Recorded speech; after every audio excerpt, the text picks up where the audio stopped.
Mystic vibration numerology ఒక date of బర్త్ని లెక్క వేసినప్పుడు ఒక డెస్టినీ అంటూ రావటం తథ్యం. ఆ డెస్టినీ నెంబర్ని ఎలా క్యాలిక్యులేట్ చేసుకుంటారు అది మీకు వదిలేస్తాను.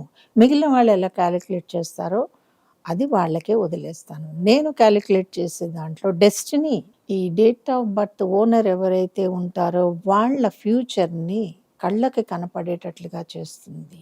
56 డెస్టినీ ఉంటుంది, దాని లెక్క దానిదే. 37 డెస్టినీ ఉంటుంది, దాని లెక్క దానిది.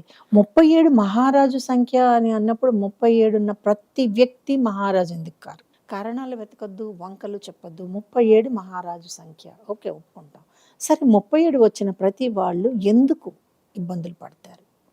సో ప్రతి మనిషికి కర్త, కర్మ, క్రియ మీ జీవితాన్ని ఇవే నడిపిస్తూ ఉంటాయి.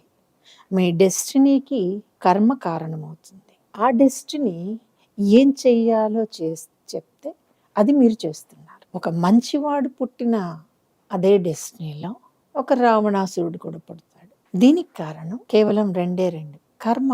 దీన్ని బేస్ చేసుకునే అన్నీ జరుగుతున్నాయి. మన జీవితం మీద ఎన్ని ఉన్నప్పుడు, మన జీవితాన్ని ఇన్ఫ్లుయెన్స్ చేసే ఎన్ని విషయాలు ఉన్నప్పుడు అనవసరమైన విషయాలకి ప్రాధాన్యత ఇవ్వడం నేను వదిలేసే 40 ఏళ్ళు అవుతుంది. సో దేనికి ఇంపార్టెన్స్ ఇవ్వాలి? ఒక డేట్ ఆఫ్ బర్త్లో ఎటువంటి అక్షరాన్ని సెలెక్ట్ చేయాలి, ఎటువంటి పేరుని సెలెక్ట్ చేస్తే వీళ్ళు బాగుంటారు, ఈ డ్యూటీ నాది. నేను నా డ్యూటీని 100% చేస్తాను.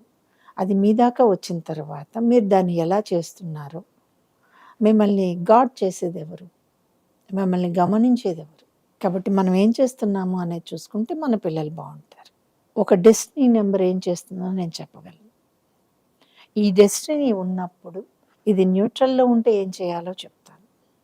నెగెటివ్‌గా ఉంటే ఈ పనులు చెయ్యకండి అని చెప్తాను. దీన్ని మీరు ఫాలో కావాలి. అయినప్పుడు మాత్రమే మీ పిల్లల ఫ్యూచర్ బాగుంటుంది, మీ ఫ్యూచరు బాగుంటుంది.